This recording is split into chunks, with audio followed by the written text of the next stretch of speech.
That was great, Isabel. Next, so our minds are swimming with metadata and systems and model numbers and all sorts of fun stuff.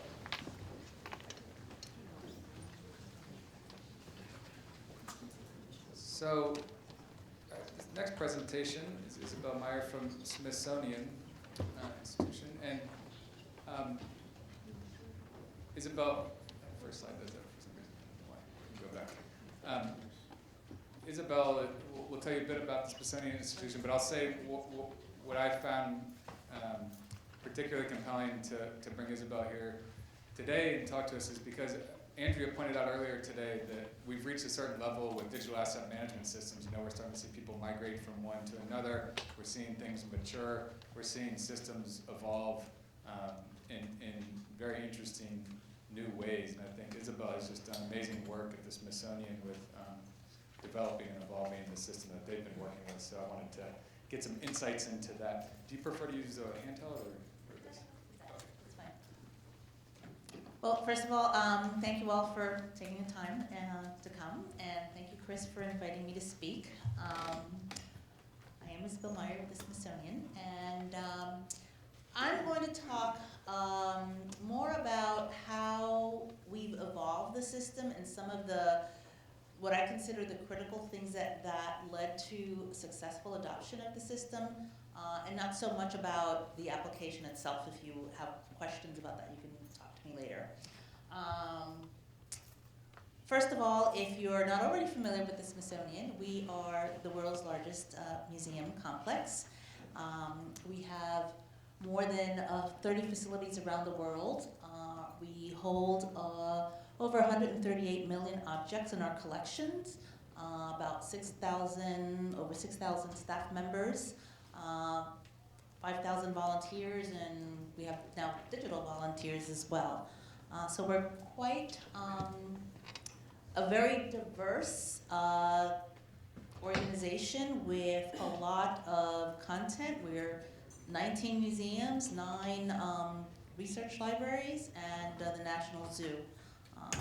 And we have a lot of units that don't have buildings or that don't have buildings or a presence in DC on the Mall, but they still have very rich collections that are being made available.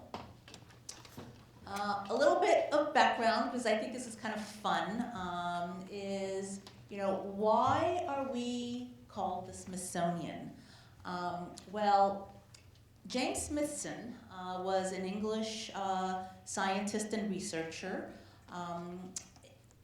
from England, obviously, and he was actually the illegitimate son of the Duke of Northumberland. He was never really formally recognized as being part of royalty, but he was very well educated. He was a scientist. He was a man of means. And he had never set foot in the United States. He never married, and he had stipulated in his will, he had a nephew, that upon his death, his entire estate would go to his nephew, and if his nephew were to die without any heirs, his estate would go to America, to the United States. He was donating it all to establish for an establishment of an organization for the increase and diffusion of knowledge. And he never really specified what that was. So he died, his nephew died with no heirs, and that money came to the US. He left, it was 100,000 gold sovereigns, about $500,000 at the time. And some things never change. So when that money was came to the U.S., our Congress, they really didn't know, should we accept it? What are we going to do? Is this going to be a library? Is it going to be a museum? Is it going to be a university? And that went on for quite a few years. But anyway, that's how we ended up becoming the Smithsonian. And I think James Smithson would be quite proud of what his legacy has been. So in addition to our presence in museums and libraries, we now also have this growing, incredible vast of digital content that's being generated by all our museums and all of our units. So as this is being generated, I always like this, this slide, because it's, access to information tomorrow requires preservation today. So in order to make this available to future generations, we have to preserve it. And preserving digital content is quite different than preserving physical objects. So at the Smithsonian, we grapple with, what do we keep? We keep everything. That's how we got to 138 million objects. It's amazing to me some of the things in our collections. So digitally, we have digital surrogates of our collection objects. We have, now we are acquiring artworks that are digital artworks. We have digitized archive collections, so we have various archives across the institution. We have oral histories, we have artist interviews, we have lectures, it goes on and on. Okay. So getting a little bit into what we call our Enterprise Digital Asset Network. So a couple of things that I think are important to note out here. Our museums and libraries have collection information systems. And the collection information systems maintain all the metadata about those collections. And we have several different flavors of collection information systems. And even within, when we have two museums that are using the same system, they're not using it in the same way or storing the same metadata because the collections are quite different. So all of the metadata exist in the CISs. All of this is behind our firewall. This is information that's not, these systems are not available to the public. And over there you have the media manager, which is our dams. Our dams started out as Artesia. I think Ted made reference to Artesia. It's now OpenText Media Manager. And I like to call it the Smithsonian's Digital Diamonds Vault. So just like we have our warehouses that maintain and store our collections, our physical collections, the dams is for our digital diamonds. Okay. So we maintain the assets, the files themselves, the videos, the images, the audio, and then the CISs have, the collection metadata. So one of the things that we developed was we needed a bridge between the media manager, the dams, and the CISs. So that's what the Collection Dams Information Integration System is, CDIS. That's a tool, a system that we developed internally. So everything then is behind the firewall, and we take images and assets that are in the dams, and we export them, and then make them available to our public-facing websites, to our kiosks, to our, various publications. So I think everything is going to be exported out of the dams and then goes out. Right. So, whoops, did I skip a slide? No. All right. We've grown the system. This is what we looked like in 2008 when I took over the system. We had two actually separate instances and two repositories, and I'll go a little bit more into this in a minute, because this is what we look like today. Where OpenText Media Manager is, we're on 7.2 of the application. We hold over 7 million digital assets. We load thousands per day.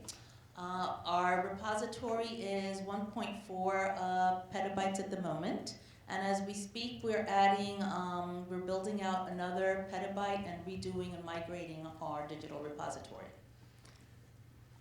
So our architecture is based on, we have application servers, we have servers that just handle ingest, we have video servers that just do transcoding of video and video streaming.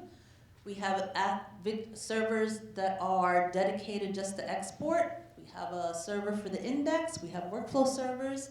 And we have a database which is based on Oracle.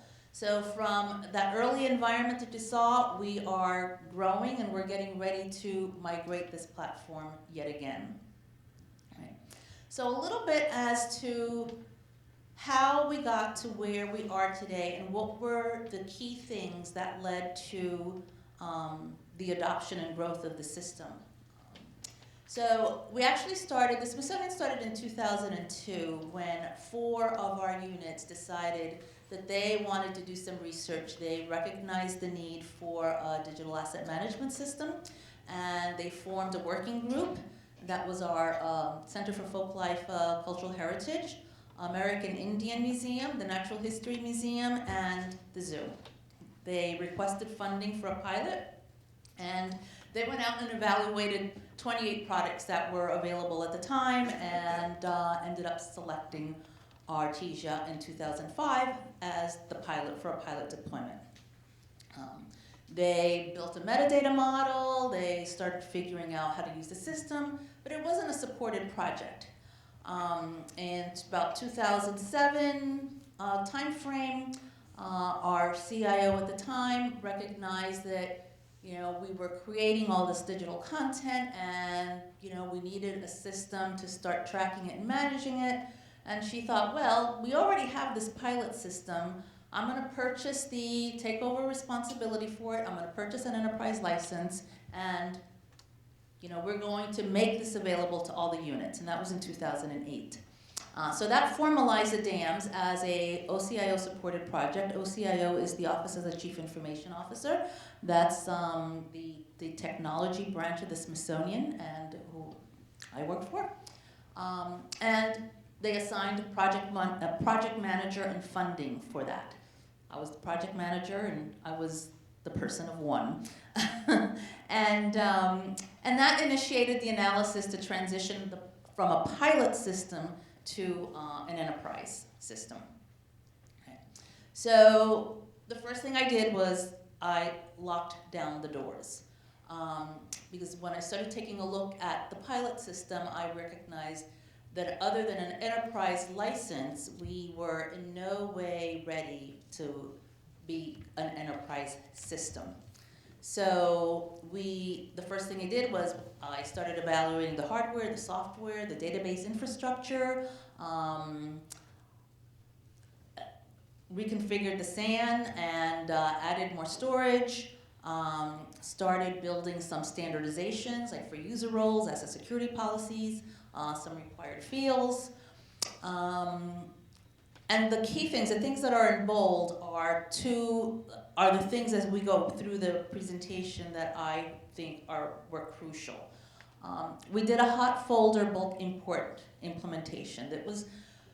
We were a small group, it was a large system, we had a large mission to support. So I've kept customizations of the application to a minimal, but this was one of the things that we did customize was the hot folder bulk import, because I recognized that in order to get users to contribute content to the dams, it had to be easy and there had to be a way to automate it so that it wasn't going to be too difficult for them. We also, I thought if we recognize that if we get people to put content in the dams, they're going to have a way of getting it out. They want to deliver it. As I said, our system is behind the firewall. So we developed what is now called the image delivery service that supports taking things out of the dams and out to the public. All right. So what were some of the early challenges and opportunities that I had to overcome? All right. First of all, the first one I think was the overcoming what I called the SI culture of mistrust. If you think about traditionally in the museum and cultural environment, we were the IT organization. A lot of the units saw the IT organization as someone that's making their work difficult, and they didn't really trust us. I would go to the units and they would say, no, why should we entrust our digital files to you? We have them right here under our desk. Or they'd pull out the drawers and there'd be a pile of CDs. So that took, it was a cycle where I called myself the demo dolly. I would load my laptop, I would go to the units, I would give demos, I would, show the system, I would talk about what we could do for them, and sometimes I would get this, arms crossed, thank you, but no thanks. So we really had to start working on building a relationship with the units in order to get user adoption. We started targeting the smaller units that had good content. Some units got it, some did not. And so I started picking the low-hanging fruit. Who wants to come and play? Training and awareness. We also had an issue of asset control and sharing. Each museum or each unit, they're the authoritative source for their content. And even if they were willing to put it in the dams, they were not necessarily willing to share it. They did not want to share it. There was a big misconception of dams as just being a system for storage. Oh, great, I'm going to put all my content in there, and now I'm going to free up my space, and that's that. We worried about, okay, the explosion of digital assets is going to exceed our staff resource bandwidth, and that's definitely become true. We also recognized that there was potential for significant benefit to the Smithsonian because less than 25% of the system functionality was actually being used. All right, so moving on to 2010, we built out the infrastructure. The next thing we did was we took a look at the metadata model and recognized that the units had built this metadata model with, I think there were like 190 fields, probably not even 5% were really being populated with any metadata. There was mostly event photography was in at the time. Looking for something as without metadata was impossible. And going back to that slide where, there was this whole thing of mistrust, I thought, well, I'm the technology person. We have librarians, we have metadata specialists that are working in the collection information systems, and if I come and tell them, this is what you need to do for your metadata model, they're gonna say, what do you know? So we hired a contractor that had experience with dams and also had a lot of experience with metadata to come in and facilitate what we called the core image metadata model redesign. That really proved to be very valuable. So the units, we formed a working group of units across the institution, units that had content. We made sure that we had members from the 4 original that had grappled and now really recognized what they had, things that worked and things that did not.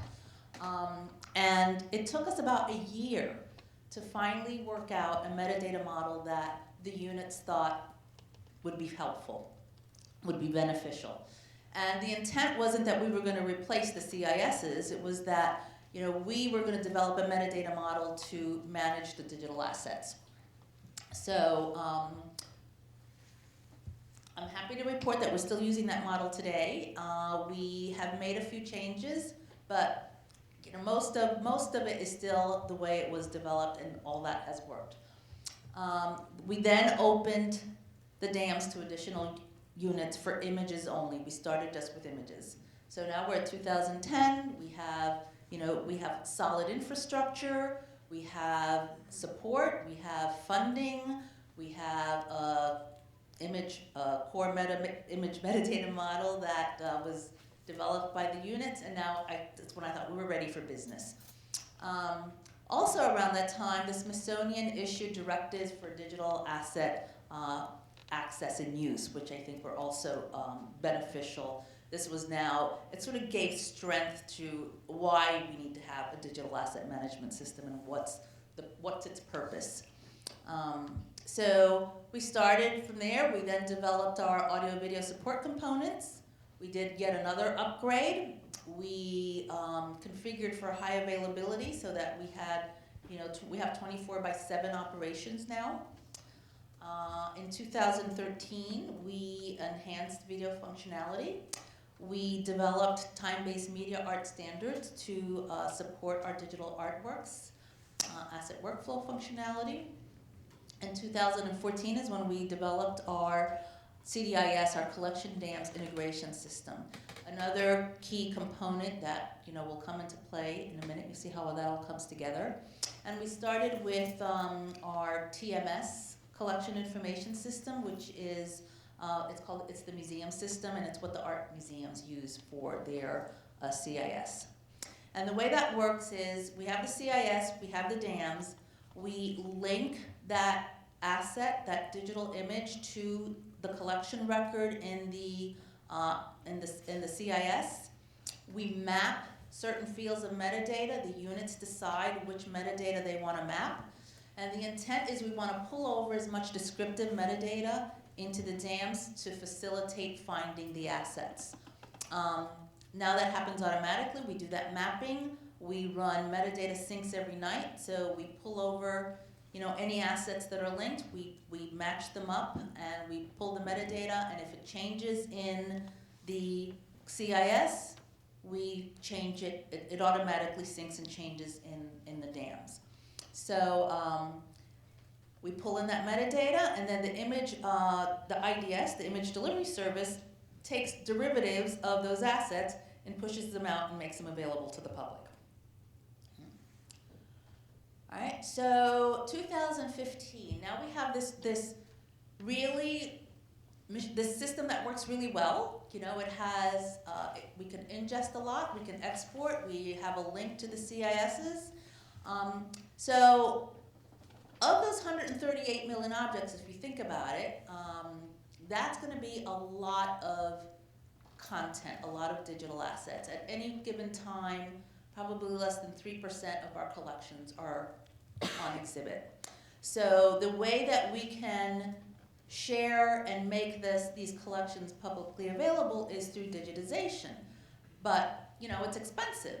Digitizing collections is not cheap. So we have embarked, or the Smithsonian has embarked on what we call mass digitization projects, where we take entire collections or now entire museums and digitize their content. So as of April of this year, we've digitized over 866,000 objects. We expect to reach 1 million by June of this year. And these are projects where we have a digitization program office and they do an evaluation, they do a study. What is the collection that's going to get digitized? Some of them are physical objects. If they're, three-dimensional objects, you need different technology than if it's a flat object. So we have conveyor belts projects that use a conveyor belt to digitize content. So different flavors of digitization. We work with vendors. We come in and set up that infrastructure. And it's like an assembly line production of getting that content through. OCIO funds these projects. So 2 things are required if OCIO agrees to fund a project is, number 1, the assets have to go in the dams. They have to be managed in the dams. Number 2, they have to be made available to the public. So you can't store it and just, keep it there. You have to, the whole purpose is share it and make it available to the public. We also developed what we now call the volume file copy utility, which as these vendors are scanning this content, it's automatically picked up. We do checksum validation from the point we copy it, from the point that it's created, to the point it's copied over to the storage for staging, to the point that it goes into the dams. So we check and make sure and validate the integrity of the file at every step of the way. And we can load thousands per day through that process, and we do. We've developed guidelines for required and recommended DAMS metadata for digital still images, audio, video, and digital art files. When we started this project, the assets that were being loaded had very little metadata, almost none. So one of the things that I had gone through the evaluation process was, what will we take, what will we not accept, what naming standards are we gonna have, what metadata am I gonna make sure that they provide? But I quickly realized that, number one, each unit had their own naming schema, and making them change it was not gonna work. So we had to be very flexible on that. Number two, when I started talking about metadata, they'd say, okay, we're gonna load the content, but we don't have time to put the metadata in. We just don't have time. So I thought, no, I will take it as they give it to me, and then we'll go back and start to educate them on the value of the metadata. When they can't find the assets, they'll recognize why. And sure enough, it did change, as the secretary, we know that this is image in the dams, and the secretary wants it for one of his slide presentations, and can you get it to us? I'd say, well, if you'd put metadata in it, I probably could, but if you don't know what you called it, probably not. So now we get very rich metadata, and having that ability to link to the CIS, we can pull it in automatically as well. Now we have guidelines. It's so much easier, so much nicer. One of the big projects that we also undertook in 2015 that we're going forward with is we did a preservation assessment of the dams against ISO 16363. We hired AV Preserve to conduct that assessment for us, and we did other integrations. So what are we going to do from 2016 and beyond into the future? So we're going to develop our preservation strategy and framework. We are working on a video delivery platform. We're redesigning our image delivery system. We're continuing to expand the repository. We are in the middle of upgrading to the next version of the product, which is 10.5. And now we're also looking at mass video film digitization. A little bit about the assessment. ISO 16363 defines the criteria by which a digital preservation and access system can be proven trustworthy in its preservation of the digital information. And three of the goals: we wanted to evaluate operations, we wanted to analyze our strengths and weaknesses, and we wanted a roadmap to, what do we need to do to improve going forward. So the assessment did three things. It looked at organizational infrastructure, digital object management, infrastructure and priority, and each metric was assessed based on given a score, a category, a time frame, and prioritization. And I was really pleased with the results. We did really, really, really well. They did 78 metrics were scored. Our average metric score was 336. That's the breakdown of, where we were fully compliant, mostly compliant, half compliant, non-compliant.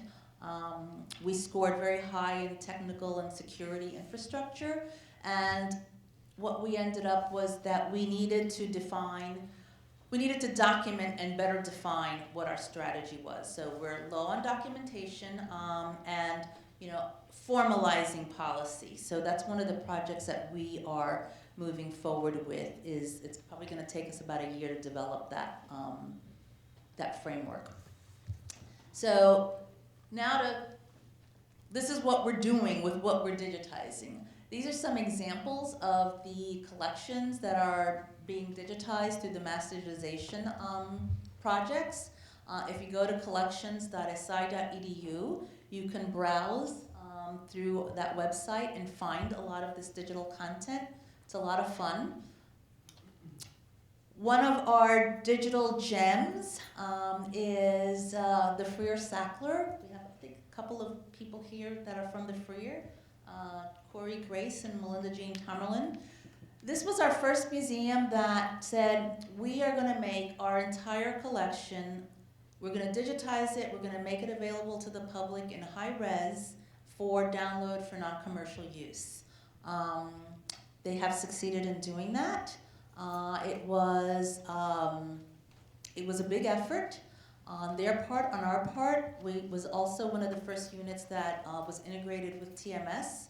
So, you know, they cleaned up a lot of metadata, we mapped up metadata, we went through a process of, you know, they went through a process of collecting all the images,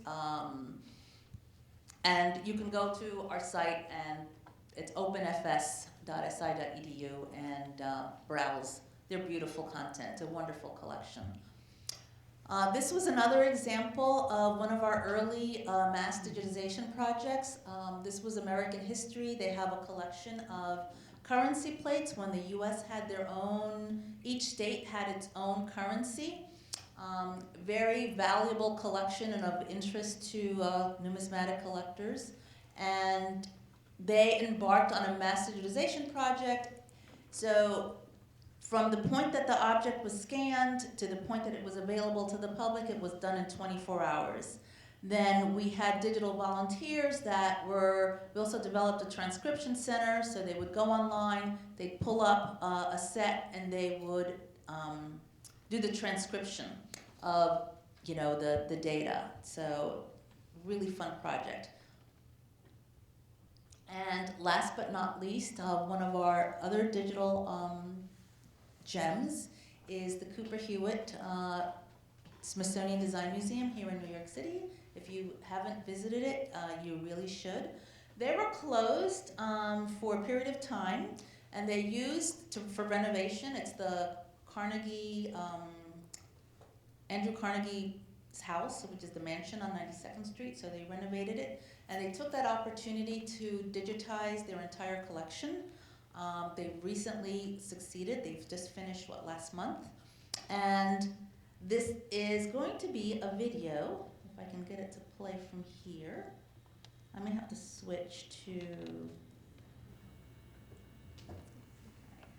I'm gonna start it and then I'm gonna stop it for a quick minute.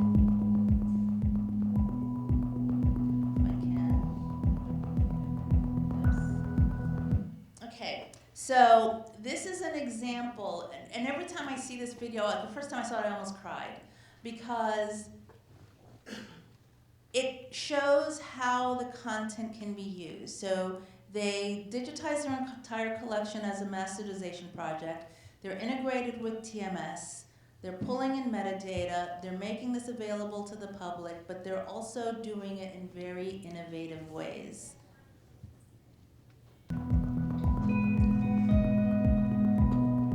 So when you go to the museum, you get a ticket and you get a pen. And they have these interactive kiosks throughout the museum. So you can interact with the content. And it's just like in the video, you watch families, kids. So all of these digitized images are derivatives that were fed from the dams. So as you're going through the collection, you take the pen, and if you see something that's of interest, you can sort of flag it, and it's storing that information on the pen.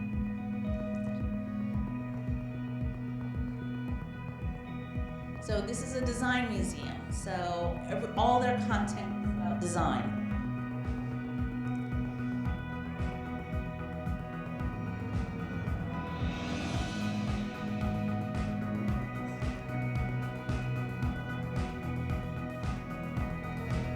And then these are interactive rooms that's also pulling content from the collections and using technology that they've worked with different providers. It's a lot of fun.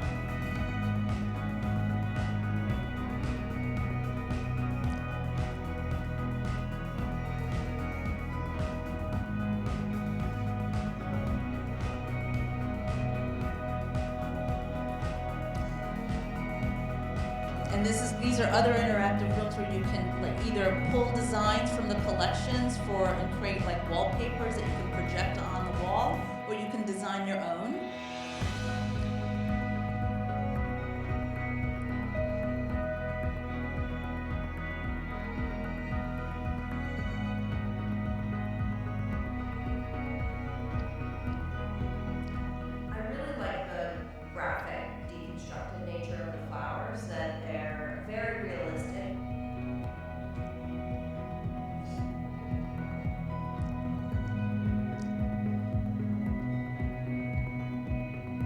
So at the end of your visit, you turn in your pen, you have your ticket, and on the ticket, there's the URL that matches to that pen, and then you can go home and you can pull up anything that you've saved to the pen and get more information. You know, it has the metadata about the objects, the images.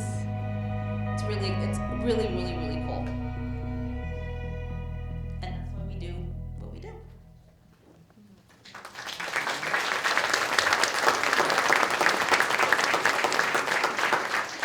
Thank you so much, Isabel. Questions?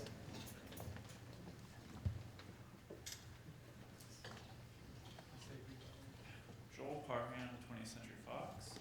I'm curious about the guidelines document that you put together, and I'm wondering if that's available somewhere to look at. We haven't published it publicly, but I'd be more than happy to share that. We've broken it down by model and by type. So, yeah, no, absolutely. Any other questions? I've always got questions.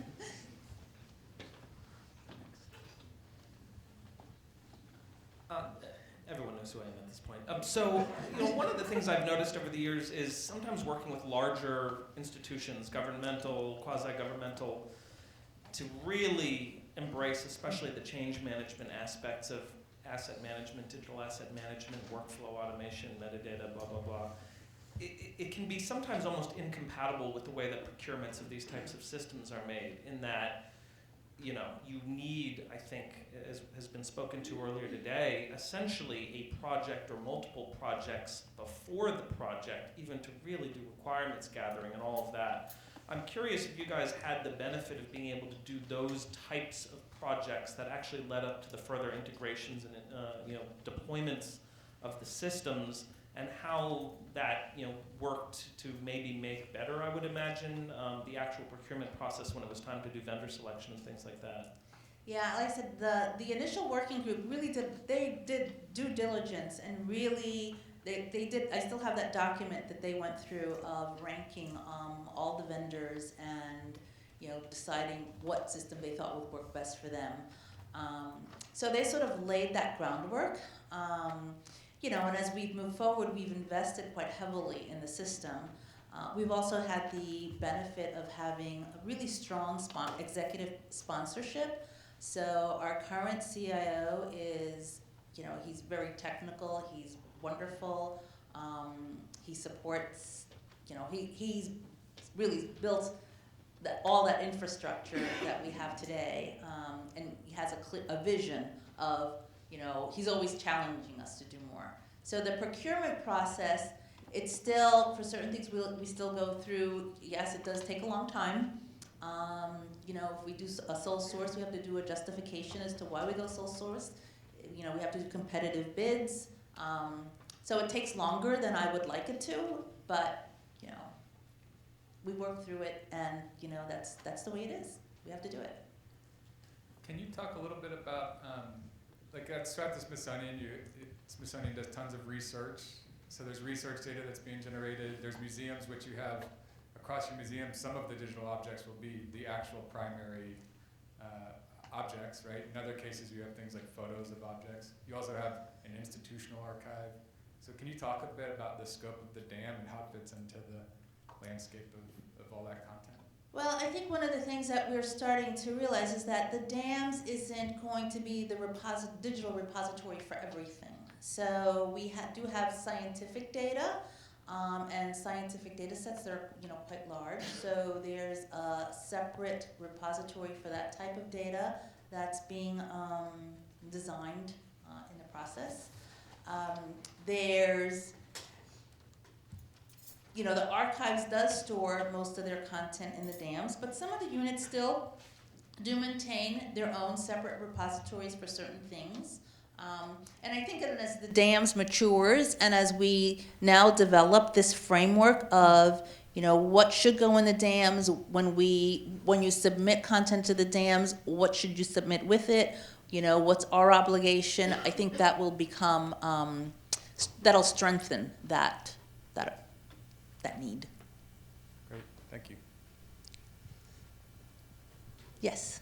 Hey, John. I guess maybe it's the same question. I don't know, Chris. I guess when I saw you were storing time-based media art Yes. in the dams, so are you saying that the dams is also the digital repository for born digital artwork? So like our Yes. museums are using the dams. Yep, we are. We started as a pilot with one of our art museums and took an artwork, and we first ingested it, and we created sort of like an AIP package where we built a structure based on the standards. And as we went through the process, we recognized that we needed a digital art metadata model, and that's the fourth model that we've just recently added. And we follow the similar process now, except that now we don't need to hire contractors to help us define it. So we have a separate digital art model that has a preservation section and incorporates a lot of preservation metadata fields. We built very strong security policies around those artworks and a workflow. So, yeah, and I can be happy to talk to you more about that. For those who don't speak OAIS, can you say what an AIP is? It's an application information package. So it is sort of the components that, it specifies what are the components that are required to submit a package, a digital asset to the dams. Great. Any other questions?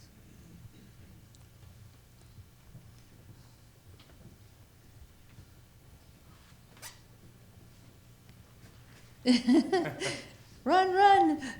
Hi, Kara again. It strikes me that the integration with the collection management systems has been a huge part of the success of the dams, enabling it to become more searchable.